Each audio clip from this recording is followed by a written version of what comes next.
Hello, my name is Daniel. I'm clearly not your normal person. She is sick and I am filling in. And we're gonna jump right in.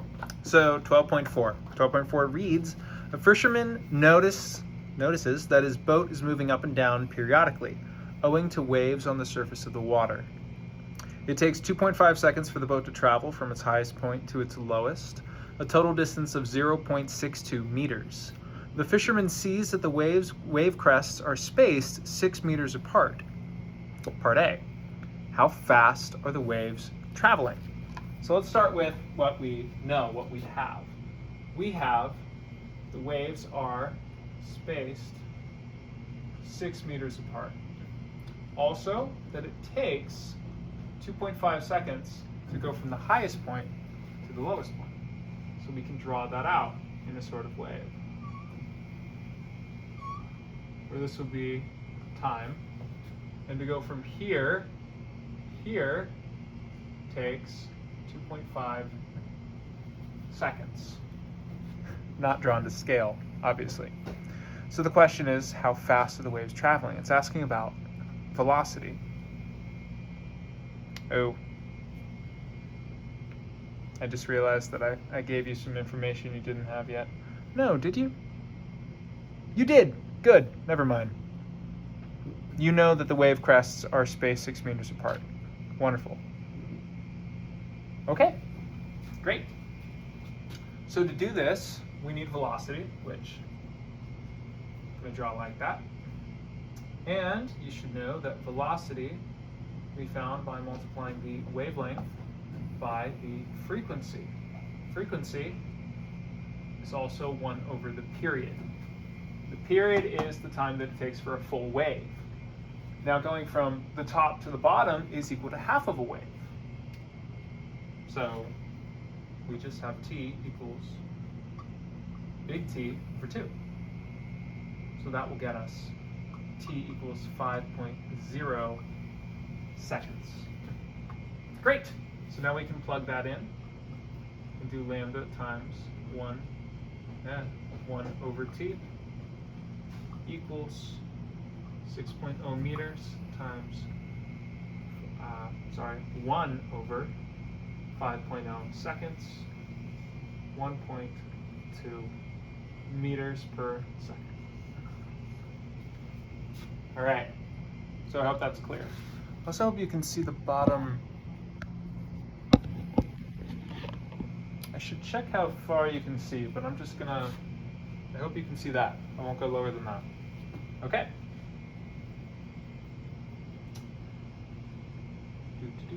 Next question is, what is the amplitude for each wave?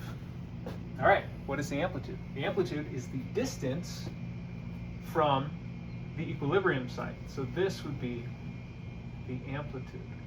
And we're told something. We're told that the distance, I'll call it d, the distance from the top to the bottom, yes, the distance from the top to the bottom is 0.62 meters. So we know that this is equal to, I'll say d, and that's 0.62 meters. So, quite simply, the amplitude would be half of that, 0.62 meters divided by 2, 0.31 meters. All right, hope you're feeling good so far. The next question changes the terms a bit, where it says, if the total vertical distance traveled by the boat were 0.3 meters, so we're talking about this, if d changed to 0.3 meters, but the other data remained the same, how would the answers to part A and part B be affected? Okay, so for part A, we didn't need this at all. Part A had to do with the period, the frequency, the wavelength, not with how high or low the waves were going. It had nothing to do with the amplitude. So this would stay the same. However, this would be different. And quite simply, we would plug in the new d, 0.3 meters divided by 2, will then equal, 0.15 meters. All right, that's 12.4. Hope you all feel good. Oh wow, this erase is great. What a nice whiteboard. Okay, moving on. Time for 12.12. Transverse waves are traveling on a long string that is under tension of 4.00 newtons. This is 12.12. And what we've been told so far is there's a string and it has a tension 4.00 newtons. Okay. The equation describing these waves is, I'll write it here, y of x and t equal, 1.25 centimeters sine, and we have a bracket, 415 inverse seconds times time minus 44.9 meters per second, or sorry, inverse meters times position. All right, so that's the equation that describes the wave. I'll get out of the way.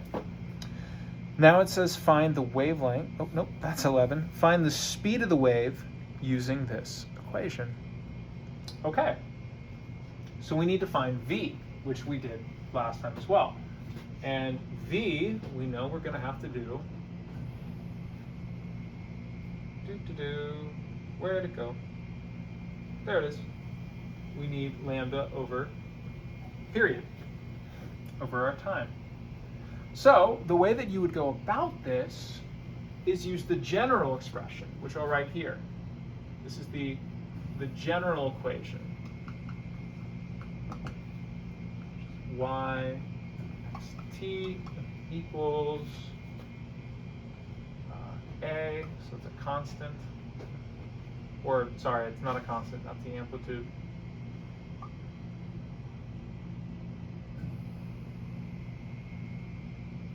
Let me double check a value. Glad I double checked it. This is time,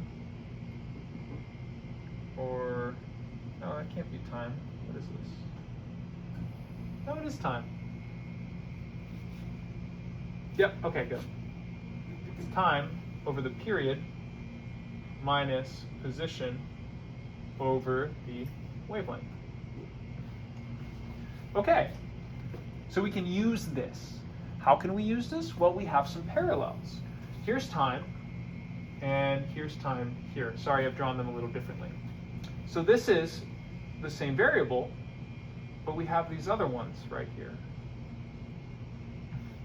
So we can say 415 per second equals 2 pi over time. And in a similar way, we can take this, put it right here. 44.9 meters, inverse meters, is equal to 2 pi over wavelength. All right, so now we're getting somewhere. And since we want, lambda and period are what we want. This is how we get velocity. So we can just solve. 2 and pi are numbers. We can rearrange these. T equals 2 pi over 415 per second, which is equal to 0.01514 seconds. And then lambda equals 2 pi, 44.9 inverse meters equals 0.1399 meters. There we go. And if you're wondering why the units are no longer inverse, it's because we've put them on the bottom. So it's like going 1 over seconds. It'll go back up to the top. Okay. With that, we can essentially just plug in the equation.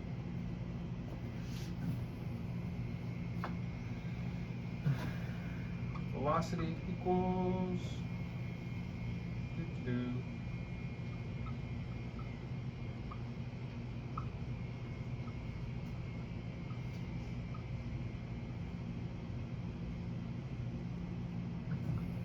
that equals 0.0469.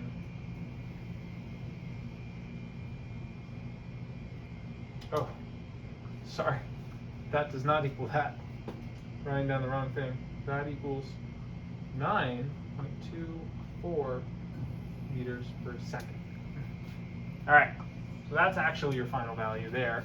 So that's time. This is part A. Part B, find the linear mass density of this string. Okay, so linear mass density, we can use this equation where we have V equals the square root of the force of tension divided by mu. I am definitely blanking on what mu means. Mass per unit length. All right, great. Mass per unit length of mu. So we can rearrange this equation because we know velocity and we know the force of the tension. So we have equals, I think it's divided. Yeah. Velocity squared because we have to square both sides. And then that's just plugging it in and we get 0.0469 kilograms per meter. Okay, so we had an equation. We used the general equation to set these equal to the values that we wanted, and we could solve for velocity, which we're then able to use to solve for the linear mass of the string. Linear mass density of the string. All right, on to number 18.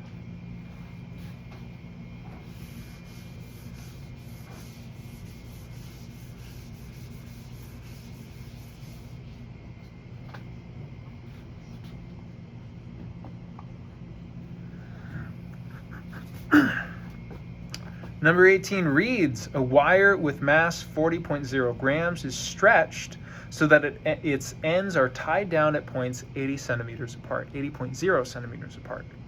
The wire vibrates in its fundamental mode with frequency of 60.0 hertz and with an amplitude of 0.300 centimeters at the antinodes. A, what is the speed of propagation of transverse waves in the wire?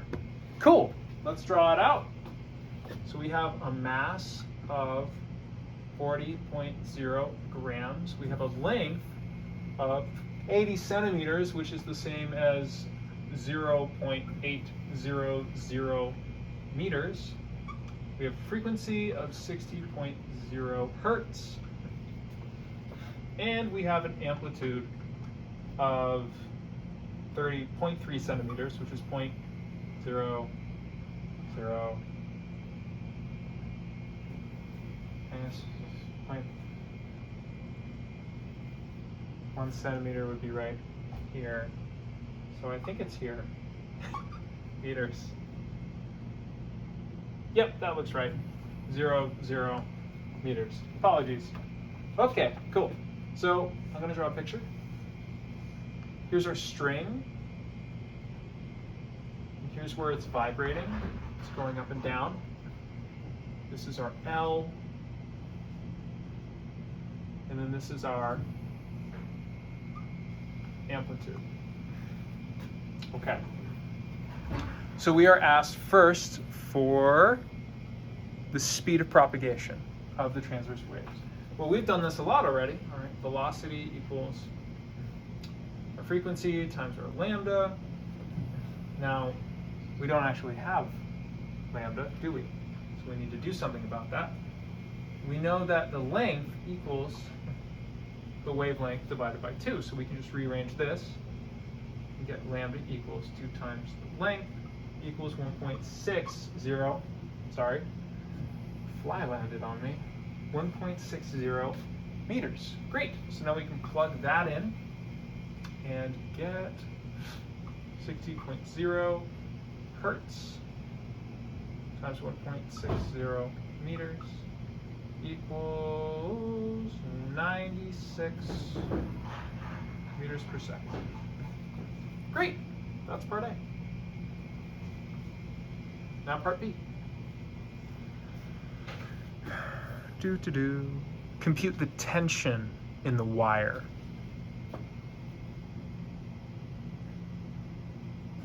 Okay.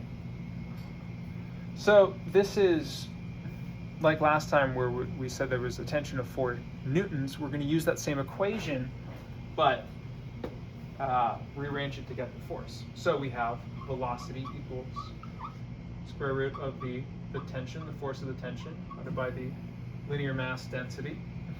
So we rearrange this to isolate the force. Where'd it go? There it is. And now we need this. All right. Our linear mass density is equal to the mass divided by the length, which is quite simple.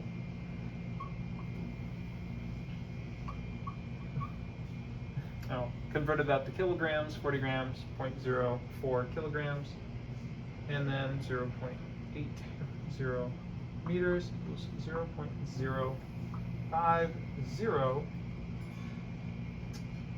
kilograms per meter. And then we can plug this in and solve for Ft, which is equal to 0.050 kilogram per meter, 96 per meter. Square that equals, boy, it's hard to write at this angle, 61. Ta-da! There you go. 3 down. 3 down? Is that 3? I think that's 3. I can't turn the page. Yep, 3 down, 3 to go.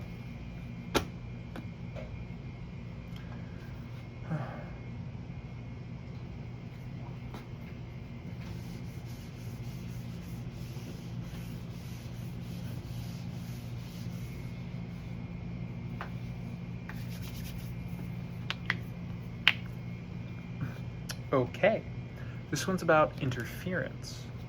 2 small speakers, which we will label A and B, are driven in step at 725 hertz by the same audio oscillator. All right, the speakers are both 4.50 meters away from the listener, but speaker A is slowly moving away from speaker B in the opposite direction of the listener, so it's getting farther away. At what distance D will the sound of the speakers first produce destructive interference?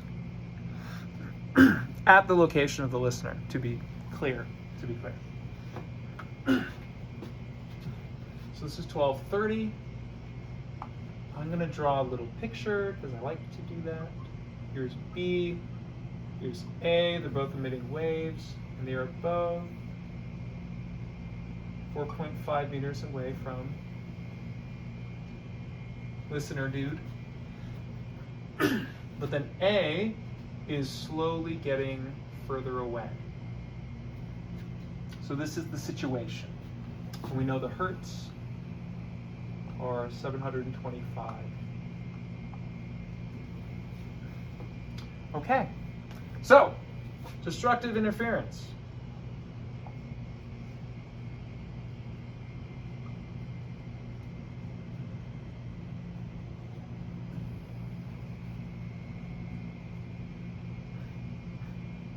Destructive interference with respect to the path difference. So this is equal to, I'm just going to equal to M plus 1/2 lambda, where m is a constant from 0, can be 1, 0, 2, dot, dot, dot. All right, so we need lambda. So how do we get lambda? We rearrange the equation that we've used in, I think, every problem. That should look pretty familiar to you. For this velocity, we weren't given it, so we're going to use the speed of sound, meters per second, which you should memorize. 344 meters per second. 344 meters per second. 344 meters per second. I'm going to say it one more time. 304 meters per second. It's actually 344 meters per second. I hope that's stuck in your head now. Great. All right, 725 hertz, which gets you 0.474 meters. Great. All right. Now we're going to plug that back in, and we're looking for the smallest difference. And the smallest one would clearly have an m of 0. So I'm going to do d, which is the, with respect to past difference. So d, the smallest distance, is going to be m0. So the m is gone. Lambda over 2. So we can plug in our lambda.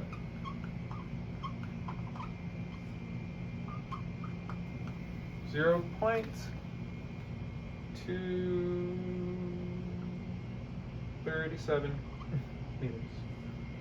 So that's the smallest distance that it's going to create, that it will go until it creates destructive interference. Getting a cramp in my hand. Ow. Painful. Ooh, very painful. Okay, cool. If A keeps moving, at what distance d will the speakers next produce destructive interference? So it's saying, when's it going to do it again? And the easiest way to do this is to just increase m by 1. So that's very simply 1 plus 1/2 lambda over 2. Oh, sorry. Lambda, which is equal to 3/2 lambda, which is equal to 0.712 meters. Piece of cake. All right. So C is asking about constructive interference. What distance will it first start to produce constructive interference?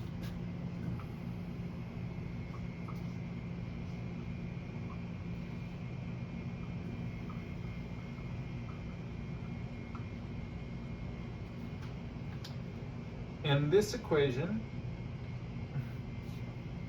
is a little different, and I appear to have not written it down. Very helpful. There it is. All right. This equation is d equals m. So this is the same equation without the 1/2. This is saying that it's in step as opposed to out of step. So for this, m can go from 0 to 1 to 2. So at 0 distance, it is in fact it's constructively interfering. They are both producing a wave that are amplifying each other, as opposed to when it gets to right about here, where it's going to produce a wave that's in the opposite, what's that? There's a term for this. Yeah, I'm blanking. It's breaking it up. Anyway, so it's saying once it starts moving, how long before it starts to amplify it again? So in this case, we would use m equals 1. D equals 1 meters, which is very simply 0.474 meters. Ta-da! All right, I'm going to keep moving because want to keep moving.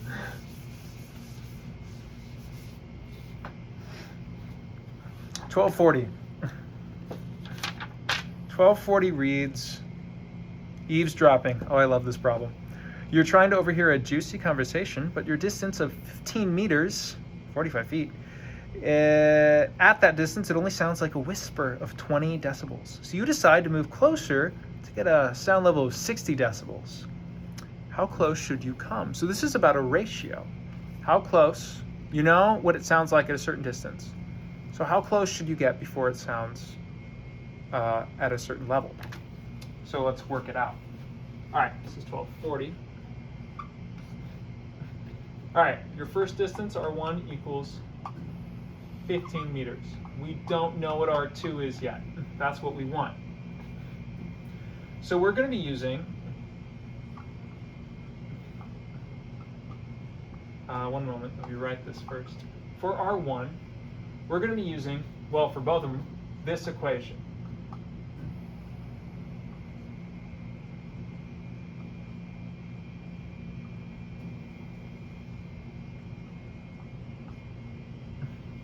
Which is used for sound length. It's a logarithmic intensity for measuring sound. And this is a reference equation, sorry, a reference intensity, frequency, I think it's intensity, of 10 to the negative 12 meters cubed. Okay. And these guys have a general formula of I equals, this is the intensity of a point source, where P is the output power of that source. All right, so we're going to use this equation. Now we know at R1 what the intensity is. We know it's 20.0 decibels. So we can say beta 1 equals 20.0 decibels. Beta 2 equals 60.0 decibels. All right, this equals, we use the equation, log I naught I. Okay, so we're just going to bring this one over and then apply the log to it to isolate this, because I'm going to label this I1. Essentially, we want to isolate I1. We have everything we need, because this is known, that's known, that's known. It's just this. We need to find that. So this becomes 2 equals log I1 I naught, and then I1 over I naught. Sorry, I flipped which way the equal sign is. 10 to the 2. It's applying a log. And this means that I1 equals 10 to the 1. This is applying the I naught, just writing it out. Squared times 10 to the 2 equals 10 to the... Definitely didn't write that answer down correctly. 10, that's right.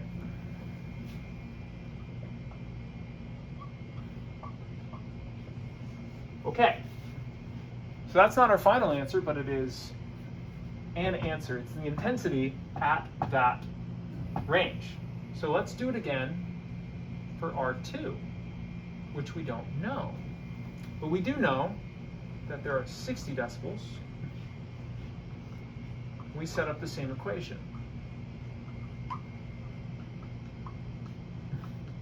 And I'm going to say, do the same thing. It's the same order of operation to get UI2. Find out that's equal to 10 to the negative 6. All right. So how do we find R squared? Sorry, R2. We set up a ratio. R2, I2, R1, R1 squared, R2 squared. And we know 3 of these values.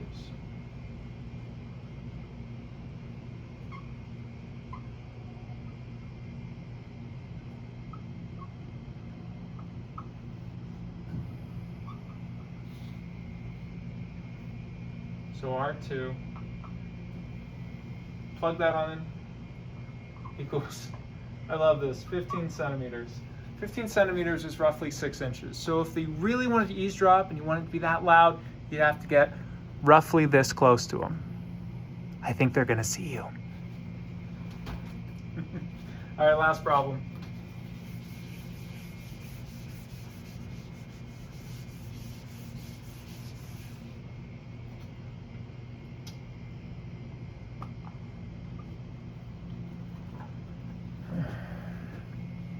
This is about trains. The Doppler effect. Lovely. Two train whistles, A and B, each have a frequency of 392 hertz. A is stationary and B is moving forward or toward the right, away from A, at 35.0 meters per second. A listener is between the two whistles and is moving toward the right with a speed of 15.0 meters per second. What is the frequency from A as heard by the listener? So this is the Doppler effect, and I'm going to draw another picture.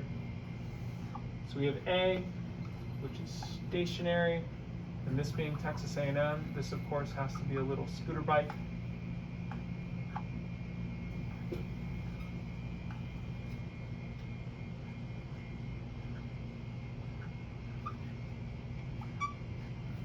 Going 15 miles an hour, 15 meters per second, which is decently fast actually. That's actually very fast. It's 45 feet per second. And then train going 35.0 meters per second.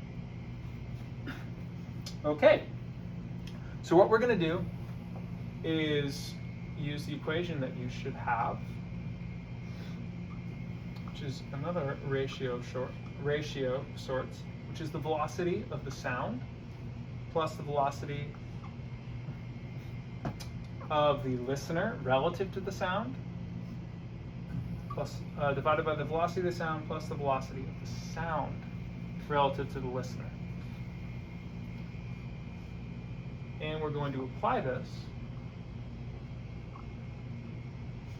to each source, to A and B. Now, the first part actually just asks about A, so let's focus on A. All right, what do we know? The velocity, well, let's draw it out actually. Here's A, it's going nowhere. So velocity of the sound is 0. It's not moving relative to the listener. Here's the listener, and he's going 15 meters per second away from the sound. So we have the velocity of the air, 344 meters per second, 344 meters per second, 344 meters per second. Then we have the velocity of the sound, which is 0, and the velocity of the listener, which is 15.0 meters per second. But is this a positive or a negative? I'll let you think about that for a moment. Cool. It's a negative because in order for it to be positive, it would have to be moving toward the sound, falling over. Okay. So now we have, oh, we're also given the frequency. What did it say? 392.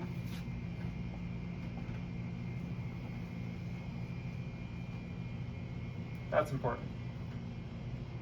Great. Because remember, we are trying to solve. Am I missing something in this equation? Oh, there it is. I am missing something in this equation. We want the frequency of the listener. This is the frequency of the sound. There it is. Great. So we plug that in. Okay. So this is simply plug and chug at this point. We have 344 meters per second, 344 meters per second, 344 meters per second. And that's not a plus anymore. Well, it can be. Plus, minus.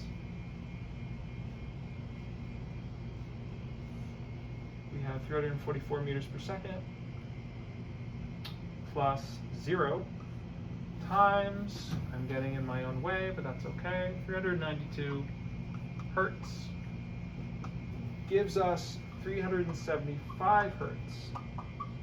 And just as a quick sanity check, this makes sense because if you're moving away from the source of the sound, it's going to sound, well, you're going to hear it at a lower frequency. It's going to sound lower, not higher. So this is less than this, which makes sense. Let's do the same thing with B. So we have our listener moving 15.0 meters per second. He's heading toward B and B is moving at 35.0 meters per second. So in this case, the velocity will be positive.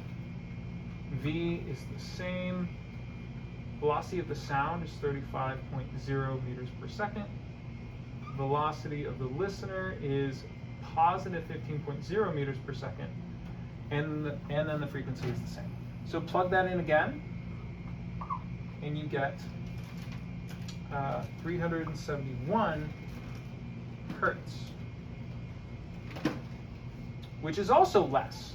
So even though he's moving toward the sound, it is still less because it's as if he's moving, well, this is moving 20 meters per second faster than him, so it's as if he's moving away from it, in a sense. Okay, and lastly, I hope you can see that, it asks for the beat frequency detected by the listener.